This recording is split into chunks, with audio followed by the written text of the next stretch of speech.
السلام علیکم اسٹوڈینٹس، کیسے ہیں آپ سب لوگ؟ امید کرتی ہوں آپ سب لوگ خیریت سے ہوں گے۔ تو جیسا کہ آپ سب لوگ جانتے ہیں کہ ہم نے جو ہے وہ پرسوں سیکنڈ ایئر کی انگلش بک کا فرسٹ چیپٹر جو ہے وہ ہم نے ہاف تک پڑھ لیا تھا اور ہاف رہتا تھا۔ تو جو لوگ میری یہ ویڈیو دیکھ رہے ہیں وہ تو یہاں سے دیکھ رہے ہیں، اور اگر وہ اس سے پہلے کا جو ہاف لیکچر ہے وہ دیکھنا چاہتے ہیں دین آپ لوگوں کو وہ ویڈیو میرے چینل میں مل جائے گی، ٹھیک ہے؟ اس سے پہلے ہم لیکچر کو سٹارٹ کریں، آپ سے ایک چھوٹی سی ریکویسٹ ہے کہ کائنڈلی آپ لوگ میرے چینل کو سبسکرائب کر دیں اور ویڈیو کو لائک لازمی کرنا ہے اینڈ بیل کا آئیکن دبا دیں، ٹھیک ہے؟ اس سے ہر ویڈیو کی نوٹیفیکیشن جو ہے وہ آپ لوگوں تک سب سے پہلے پہنچ جائے گی، ٹھیک ہے نا؟ تو آئیں جی اسٹوڈنٹ، آج ہم لیکچر کی طرف بڑھتے ہیں۔ انگلش کا لیکچر جو ہمارا کوشش ہم یہی کریں گے کہ ہم ویڈیو میں جو ہے وہ آج یہ پورا چیپٹر ختم کر لیں، تاکہ پھر انشاءاللہ کل کے لیکچر میں جو ہے ہم سیکنڈ چیپٹر سٹارٹ کریں۔ تو آئیں جی بنا ٹائم ویسٹ کیے جو ہے وہ ہم لوگ لیکچر کی طرف بڑھتے ہیں۔ سو یہاں سے یہ لیکچر ہے کہ دا لاسٹ رسول صلی اللہ علیہ وآلہ وسلم lived an active and meaningful life as youth، یعنی کہ آخری رسول صلی اللہ علیہ وآلہ وسلم نے بطور جوان ایک فعال اور بامقصد زندگی گزاری۔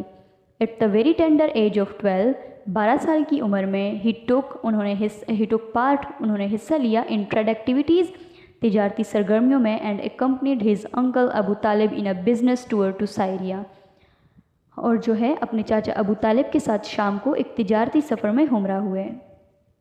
When some of the energetic youths of Arab tribes came together to form a peace committee under the name of Half al-Fuzul, the League of Virtue، ایک دفعہ جب عرب قبائل کے بعض مضبوط نوجوان اکٹھے ہوئے اور حلف الفضول یعنی کہ بھلائی کی جماعت کے نام سے امن قائم کرنے کے لیے ایک کمیٹی بنائی، the رسول صلی اللہ علیہ وآلہ وسلم didn't lag behind and am an active member of the committee، تو آپ صلی اللہ علیہ وآلہ وسلم بھی اس عمل میں کسی سے پیچھے نہ رہے اور اس تنظیم کے ایک فعال رکن بن گئے۔ Similarly، اسی طرح once a strife had arisen among various Arab clans over the setting of the black stone حجر اسود in its place، اسی طرح ایک دفعہ عرب کے مختلف قبائل کے درمیان حجر اسود کو اپنی جگہ پر رکھنے کے لیے تنازع کھڑا ہوا۔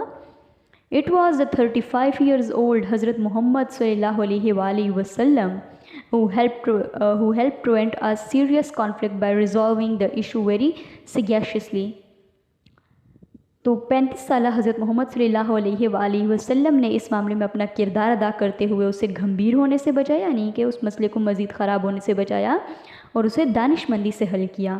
All these examples and many more، یہ تمام مثالیں یعنی کہ جو حضور صلی اللہ علیہ وآلہ وسلم کی زندگی کے متعلق ہیں اور اسی طرح کی دوسری مثالیں give inspiration to the Muslim youth to play a vibrant and dynamic part instead of living an obscure and indolent life، یعنی کہ یہاں پہ یہ ہے کہ یہ تمام مثالیں اور اسی طرح کی دوسری مثالیں جو ہیں وہ نوجوانان اسلام میں یہ جذبہ بیدار کرتی ہیں کہ وہ سہل پسند اور غیر فعال زندگی گزارنے کے بجائے and to utilize their vigor in the betterment and uplift of the society، یعنی کہ وہ سہل پسند اور غیر فعال زندگی کے بجائے متحرک زندگی گزاریں، بالکل اپنی پیارے نبی صلی اللہ علیہ وآلہ وسلم کی طرح، اور اپنی توانائی کا بہترین استعمال کر کے معاشرے کی ترقی اور بہتری میں اپنا کردار ادا کریں۔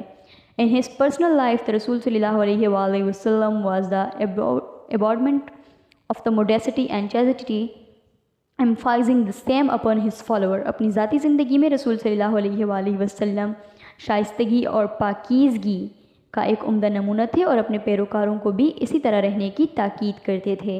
He declared حیا to be the integral part of faith، آپ صلی اللہ علیہ وآلہ وسلم نے حیا کو ایمان کا ایک اہم حصہ قرار دیا۔ Once dwelling upon the significance of modesty حیا he said as narrated by ابو مسعود رضی اللہ تعالیٰ عنہ، ابو مسعود رضی اللہ تعالیٰ عنہ یعنی کہ بقول حضرت مسعود رضی اللہ تعالیٰ عنہ کے آپ صلی اللہ علیہ وآلہ وسلم ایک دفعہ حیا کی اہمیت کے بارے میں بیان فرما رہے تھے۔ If you do not feel ashamed then do whatever you like، کہ جب آپ میں حیا نہ ہو تو آپ جو چاہیں کریں۔ A chaste, modest and a civilized Muslim youth is the ideal of the teaching of the Holy Prophet صلی اللہ علیہ وآلہ وسلم، ایک پاک دامن، حیادار اور تہذیب یافتہ مسلمان نوجوان آپ صلی اللہ علیہ وآلہ وسلم کی تعلیمات کا بہترین نمونہ ہے.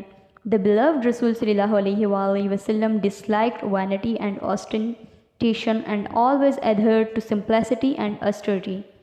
یعنی کہ پیارے رسول صلی اللہ علیہ وآلہ وسلم خود نمائی اور دکھاوے کو ناپسند فرماتے تھے اور ہمیشہ سادگی اور راست بازی کو پسند کرتے تھے. Allah Almighty had put before him keys to the treasures of this world.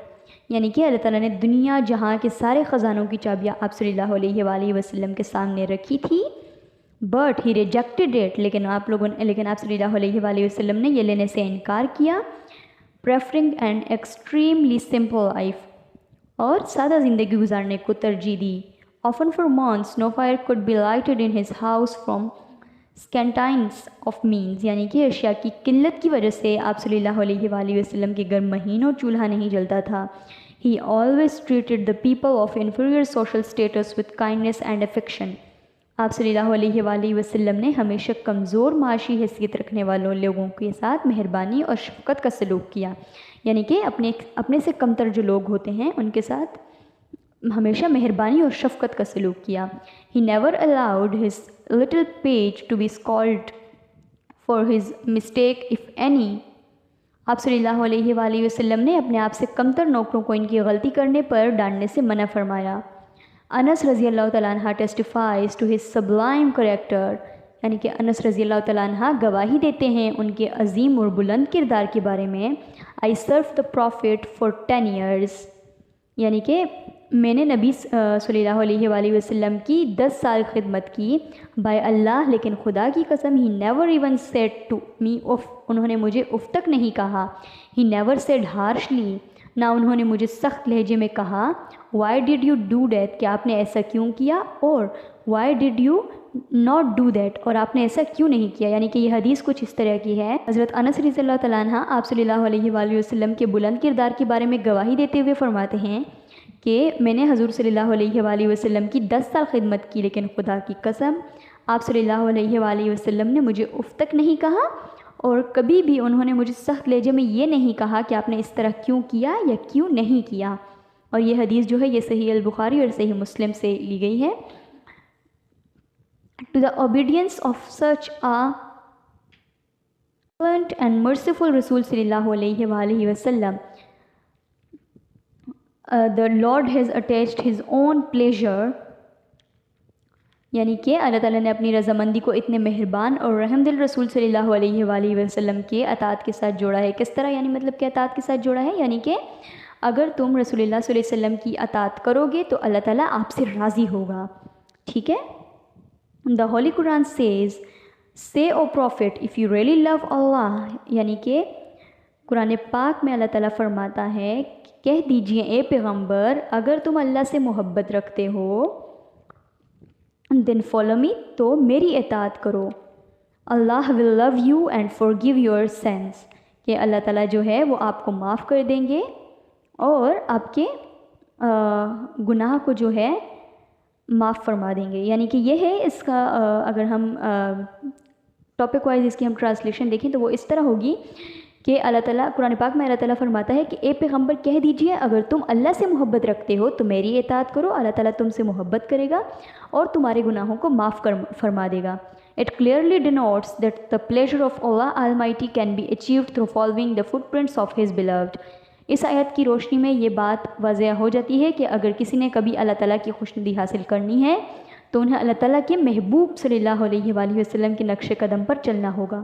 Similarly اسی طرح in another verse of the Holy Quran اللہ تعالیٰ نے قرآن پاک کی ایک دوسری آیت میں اللہ Almighty has enjoined حکم دیا ہے and whatever the messenger gives you take it، کہ یعنی جو کچھ تمہیں اللہ تعالیٰ کے رسول دے اسے لے لو، and whatever he forbids، اور جس چیز سے منع کرے you abstain from it، یعنی کہ تمہیں جس چیز سے منع کرے تم اس سے منع ہو جاؤ. اینڈ فیئر اللہ، اور اللہ سے ڈرتے رہو. And indeed Allah is severe in punishment, یعنی جو ہے اللہ تعالیٰ یقیناً سخت عذاب دینے والا ہے. سورہ الحشر کی آیات نمبر 7 ہے یہ، اور جو دوسری ہمارے پاس آیت تھی وہ سورہ العمران کی 31 آیت تھی. ٹھیک ہے. سو اس کے بعد آتا ہے ہمارے پاس topic it has been made binding upon all to obey the beloved رسول صلی اللہ علیہ وآلہ وسلم ان دیئر لائفز.